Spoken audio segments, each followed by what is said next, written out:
We'll see how this goes. Do you want me to play some intro music for you? Let's turn this on because it's funny.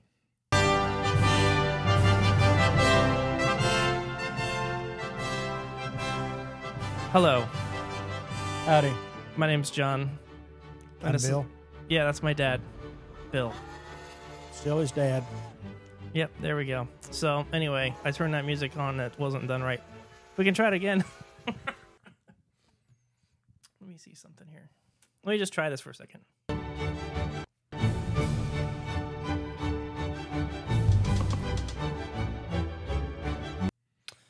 Anyway, we'll do that.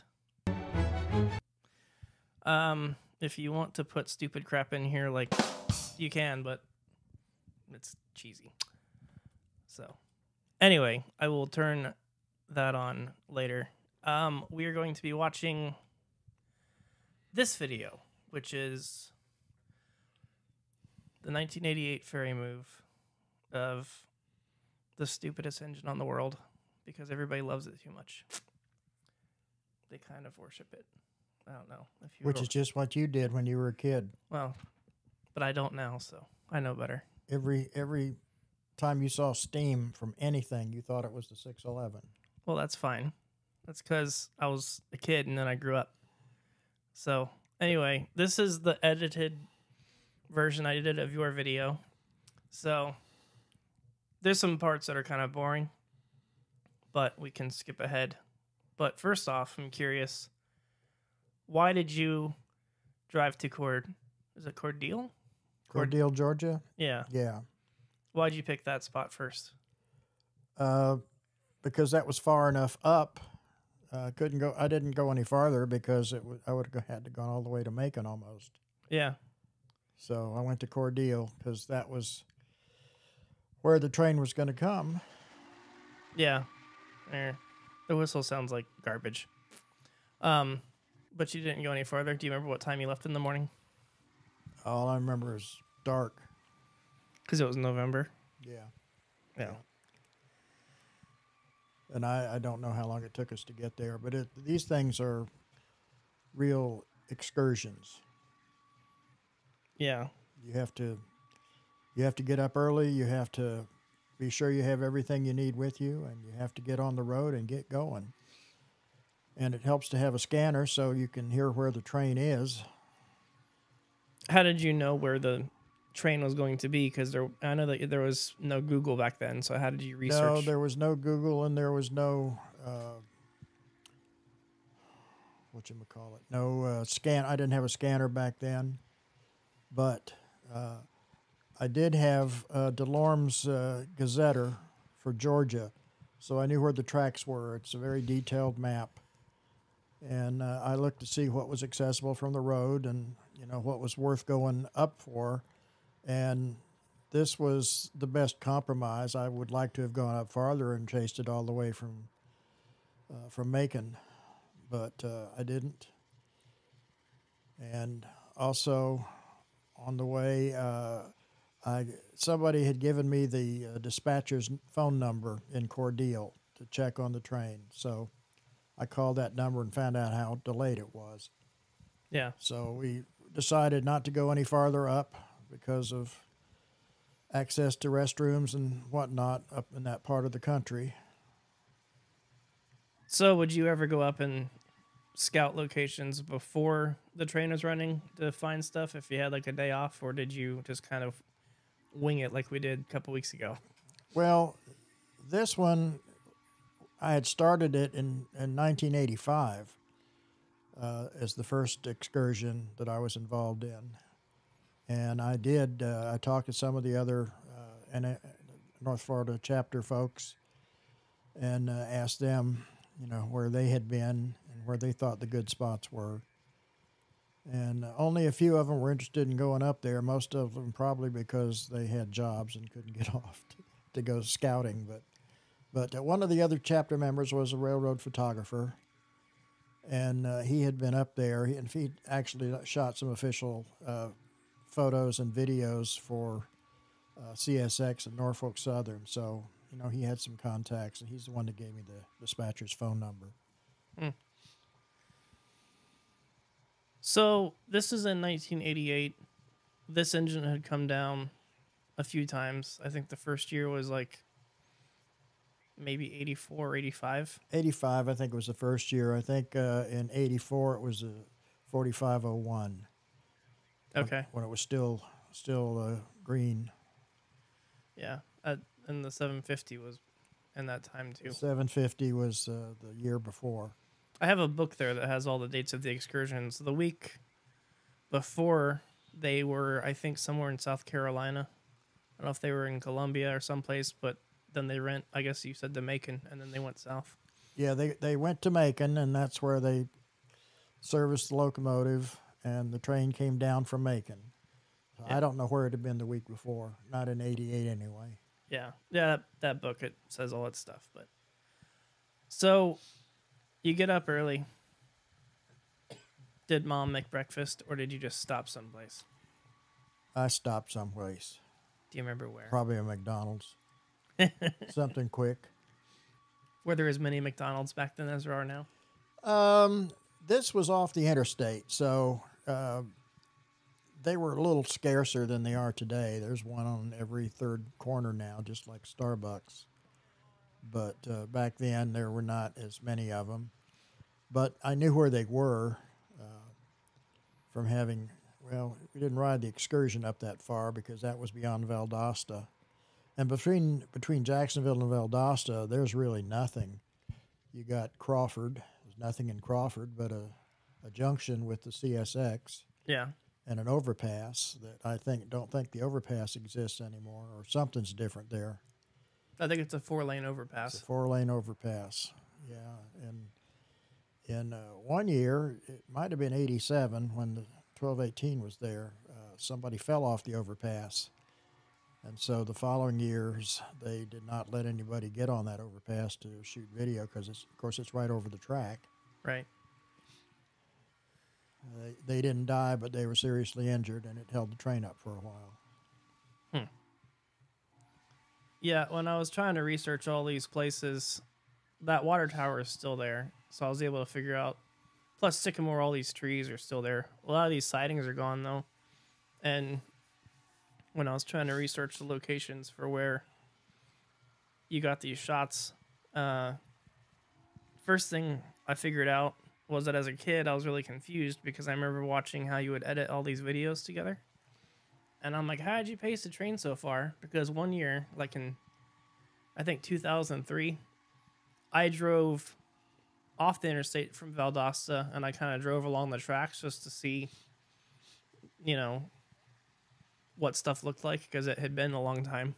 And nothing was familiar like this shot here. And then I realized later on in life that you had cut in all these ferry move pacing shots into the actual run-by shots that you would get. That you could. So they were out of sequence, and that confused you. Yeah, because I was a kid. Like that time that I waved at you when you were doing that. I don't know. There was some, telethon or whatever for the PBS station you worked at. Mm-hmm. And Mom knew that you were going to be on TV. So, because they would do that scan, or that pan shot of everybody at the phone bank. Yeah. And you were one of the people at the back. And then you were acting like you could hear me. And to most people that are watching TV at that point, they're like, oh, look, we're waiting for your phone call. And as a kid, I remember standing in the living room screaming at you, thinking that you could hear me through the television. So I'm not that intelligent, but fun story. I don't know if Mom ever told you about that, but I absolutely yelled at the TV in the living room. Doesn't surprise me. You don't remember what year that was, do you? We were still in Jacksonville. Yeah, well, all this was when we were in Jacksonville. So you went, who was with you when you shot this? I'm trying to remember, in 88, I don't know if my brother Ken was with me or not, because he did some of the driving. Obviously, if I'm shooting this, I'm not driving the car. And I'm trying to remember what car we had at that time. I'm sure we probably had a caravan of some sort, either a Plymouth or a Dodge, and I was shooting out the back with the hatch open. Yeah. Those days are gone. Don't have cars like that now. We did it in Durango last year, and then I lost all that footage anyway. But I remember everybody on that train crew saw what I was doing, and they all wanted to see the footage, and then of course I lost it. But oh well. But yeah, I remember you doing that too. Like even in Durango, I think the year before. This is an extremely long shot, pacing. Yeah, that's why I said I might skip ahead on some of this stuff because it gets kind of boring. I noticed on one of the other trips I haven't edited yet, I think when they're leaving, like this is a southbound run, and I don't know if this is like a Tuesday or a Wednesday. There's no information on that, but it was definitely the middle of the week. There may be some marks on the original video. I think you said November 8th on the tape, and it might have been at the beginning of the video. I forgot already. Well, you can look up the year and see what date that was. But yeah, I think it was like a Tuesday or Wednesday. That's typical. They would come down, and then they would service the locomotive, get it ready for the weekend, get the train assembled, so they were ready to go on Saturday morning. Yeah. Yeah, that stuff's gone. So what's the biggest thing that's like a difference now that you've noticed? Like how many people are out chasing compared to what you've seen the little bit that you've done stuff over the last decade or two? Well, back then it was mostly serious rail fans, but occasional looky-loos would see the train. You know, they didn't know it was coming, but they'd see it, and then they'd want to get in the traffic flow and make it difficult to stay up with the locomotive. But today everybody's got a phone that will record good video. So there's all kinds of people that don't have any respect for the professionals that are trying to shoot this stuff to document it for history, and that's a shame. They'll cut in front of you. If you're pacing, you've got the lead shot like this one. Somebody will jump around you and then slow down to make you fall back. Yeah, and it's just, you know, even if you have at this time back then. I even had a flashing light on the top of the roof of the car so that people would know that we were going slow and this was something we were recording. There were other groups that were out that even had their own blockers. They would get, I remember Little Red Blocker was a truck that one of the film companies used to protect the lead vehicle from people, you know, passing and trying to cut in front. yeah. So they were blocking, and I was one of the ones got blocked by that one. And I don't remember the name of the video company. I've seen some of their products since then, but I don't remember which one it was. Now, do you remember what kind of camera you were shooting with? Well, in '88, it was a Sony 8mm video camera.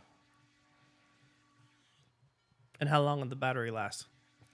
The batteries would last close to an hour, but I had several batteries, so you know, if I had an extended shot, I would swap the battery out so I didn't get caught with you know, a dead battery in the middle of a good shot. Yeah, Because batteries were cheap back then; they're not cheap today. yeah. It's actually not what I would have expected, but I thought they were cheap now. At least the ones that I need for my camera aren't that bad. That's the least expensive thing for my camera is the battery. Well, if you buy a battery for a drone today, look what they cost. I think the cheapest are about $50, and if you get the extended flight time, you're paying over $100 just for one battery that will last between half an hour and 45 minutes. Because on my Sony camera, I can get, you know, third-party ones that will fit, and they're not too bad. They're like $30 or $40, but you know, with like a DJI drone, that's definitely a proprietary shape that it has to be. And yeah, and they keep it that way. Right. So. And some of the batteries are smart batteries. They can tell if the camera is not set up for that battery. You know, the manufacturer's battery has intelligence in it that lets the camera know that it's a legitimate battery. Yeah. But there were some batteries that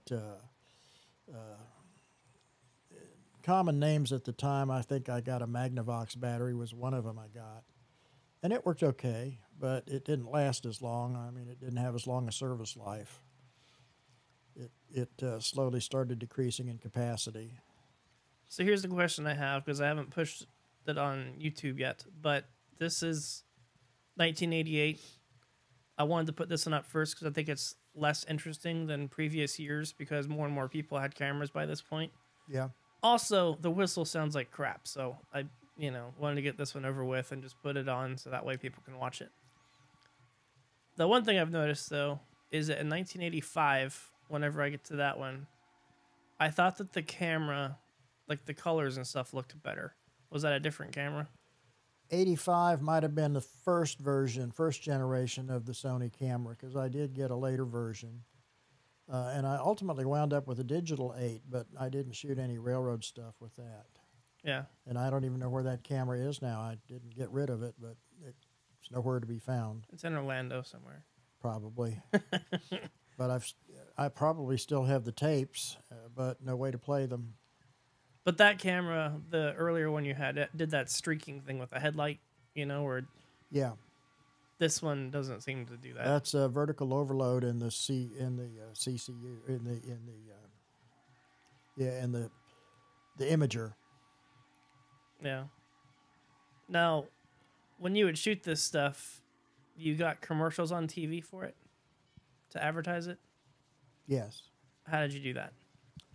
Well, the railroad provided some for the 1987 run. That was video that we got from the railroad, and it was professionally done. I don't know who it was that did it, but it was not shot in Florida.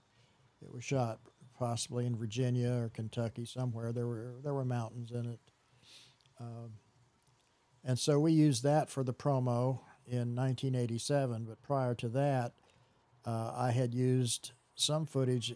In fact, the first time the 611 came to Jacksonville, I drove out to Crawford with one of the station's portable cameras and recorders, and recorded. I didn't get any sound, though. It was only the video, but we used that for promos for the first 1 or 2 years.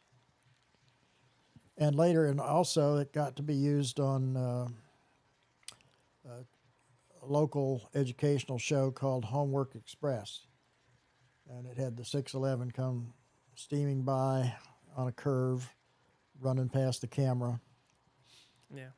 And it didn't have sound, unfortunately. It didn't have the original sound. They dubbed something in, but they were talking over it too, so it didn't really matter. It had music and a voiceover.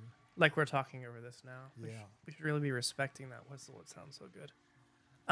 Yeah, I think the shot you're talking about, I remember, because it was an empty train, and they were doing more than 40 miles an hour. Oh, yeah. The first couple of years, they were flying. Remember the first year we drove through Crawford and chased it down Crawford Road, which was a dirt road then. If you stopped and got one shot halfway down Crawford Road, you could not catch up with the train again before it got up to, I forget which road it is, the Georgia Highway. But there's a stop sign at the end of Crawford Road, and it's a dirt road, and I was flying, recording that, doing a sound recording. And when I saw that stop sign, I hit the brakes, and it just slid, and I slid right over and crossed the highway. The highway was paved, and so it stopped. It stopped on the highway. Fortunately, there were no cars coming. So you got to be careful when you do this stuff. You don't just go to reckless abandon and risk your life and the life of others just to get a shot. Yeah, so I think it was 86 is when they started slowing it down. It's in that book. I've got to look again. They had some kind of an incident with a company excursion that led to a derailment. I don't think anybody was seriously hurt, but it made them put the brakes on it after that. They definitely were slower. The first years, it sounded like a jet plane. It was just a continuous roar from the stack.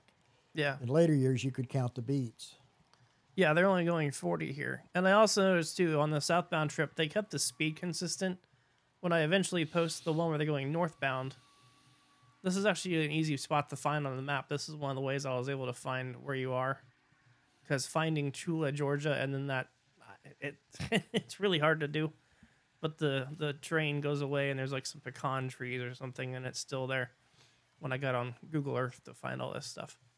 But, yeah.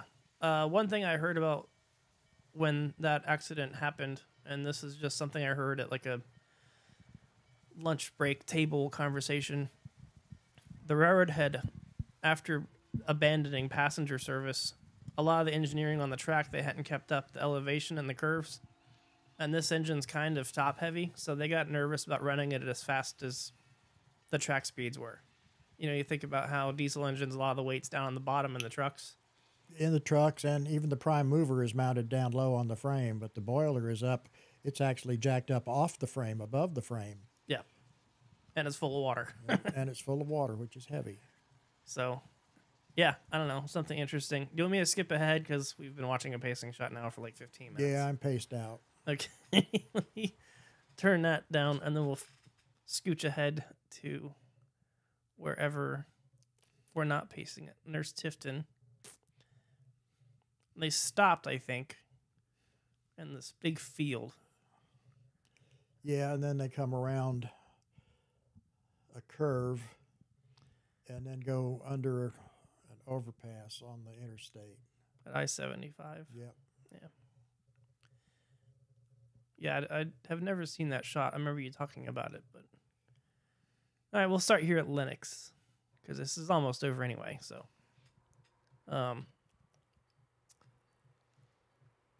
Now you're at Sparks. Yeah, Sparks is the railroad name. Adele's the actual, I guess, municipality. The town, yeah. But I like to include the actual railroad location names if I can, or at least the closest name of a signal. Because some of that stuff used to mean something, and it's kind of neat to include if you can find the track profiles or timetables that the railroad uses.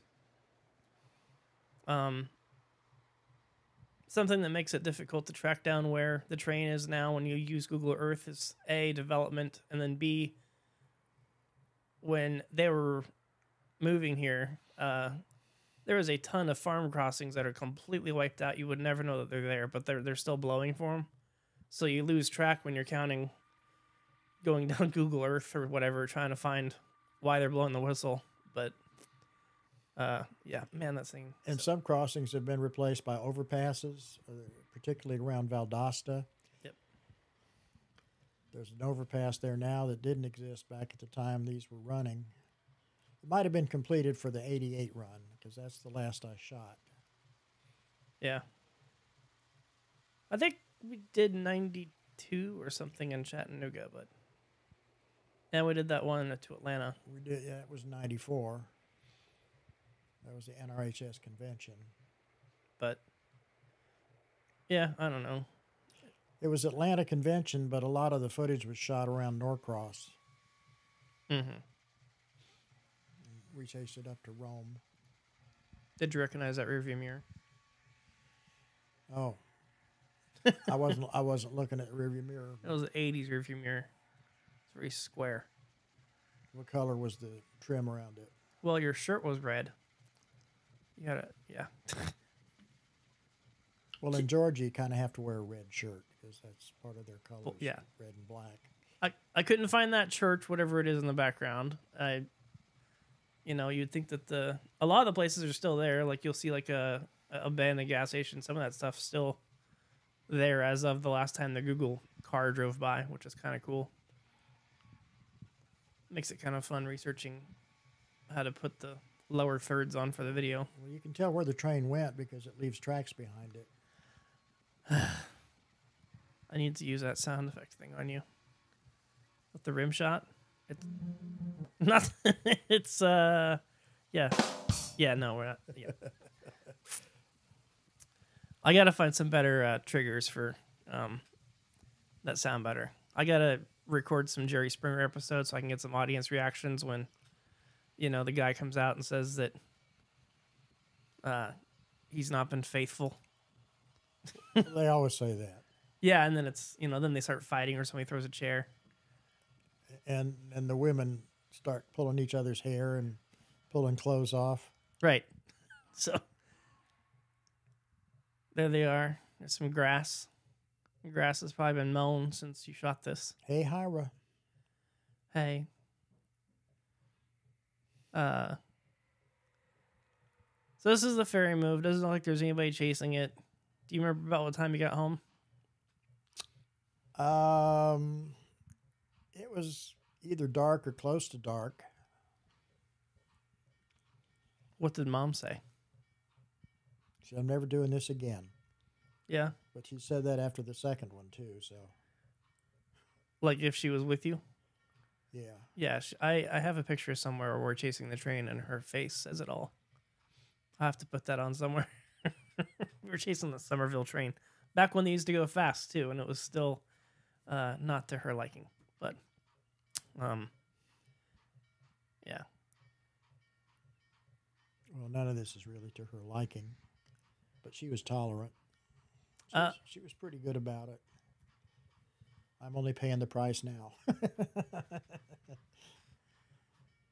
So there's only a few minutes left on this one. There's some other stuff I'll ask you, I guess, on some of the other videos, because most of this video is, watching an engine getting paced for 30 or 40 minutes in the 80s. There's not much of that exists. Well, you can't do that nowadays. You can't get that much footage. No, because now it's at Strasbourg where they can go 4 miles an hour.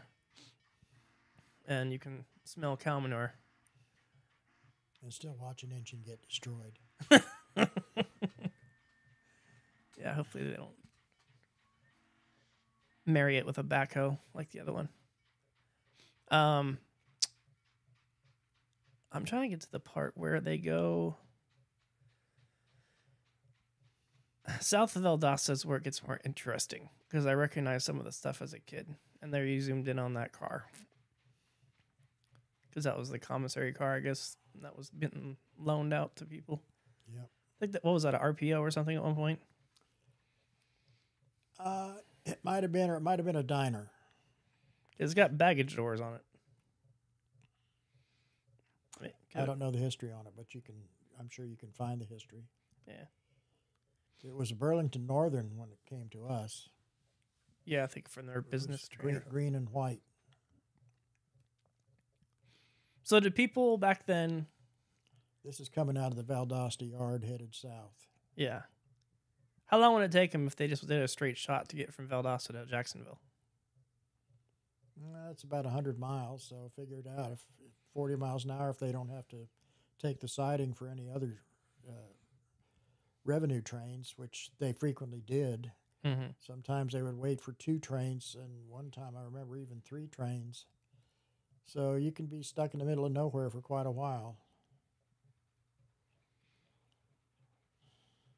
Now, just in front of where this train's going right now is where there's an overpass that used to be just a dirt grade crossing.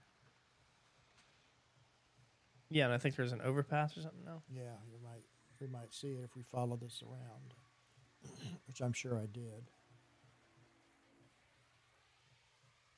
Yep, there it is. Did anybody care if they saw you out and harass you about chasing it or what? Like, what are you doing out here? No, sometimes people stop and ask, you have any problem? Did your car break down? Because you'd be waiting and there's no train in sight, but you knew the train was coming. So right. People would think maybe you were broken down. They were generally pretty nice about it. And then, you make the mistake of telling them that there's going to be a steam engine coming by, then, they want to stay there too. And if they've got kids in the car, the kids want to get out of the car and make a lot of noise and hoot and holler. So you just don't tell them. I don't tell them. I said, no, there's just a train coming by, and I'm a rail fan, and I just wanted to shoot pictures of it. Yeah, I've used that before. I don't tell them. Is this Halo?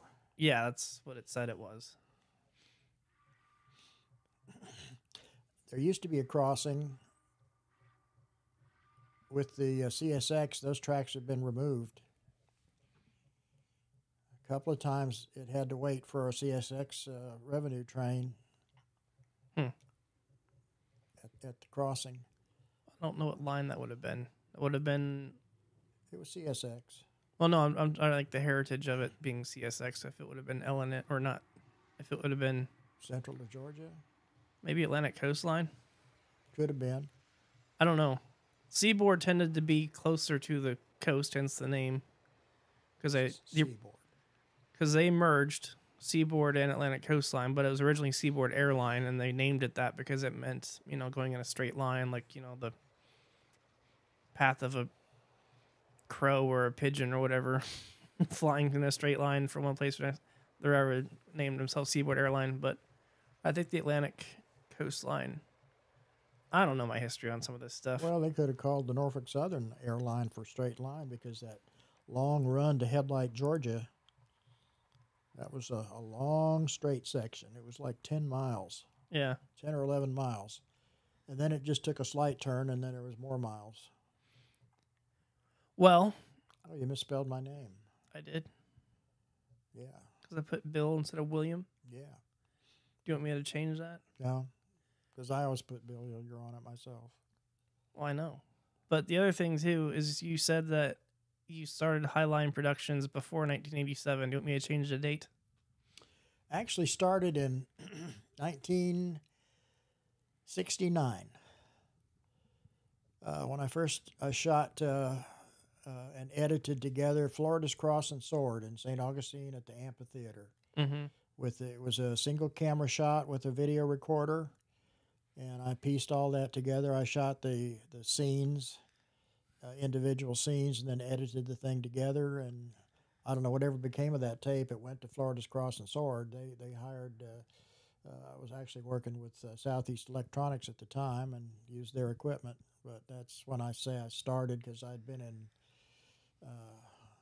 started doing that and then got into photography. But that was the first production that I had made. So I just say the heritage goes back. It was originally Hillier Photography, but I changed it to Highline. It's a combination of Hillier and Line, my mother's and father's last names. Yeah. I just thought you said it was Highline because I remember it being on the side of the van when we went to Durango in 1987. Yeah, and everybody thought it was the Highline of the Right. Durango and Silverton, but it wasn't. But it was a good tie-in. Yeah. That's when you had the magnets on the car. Yeah. Still got the signs there. Well, I don't know. They used to be on that water heater. I don't know where they are now. Maybe they're on the side of the furnace. Maybe they're in Orlando.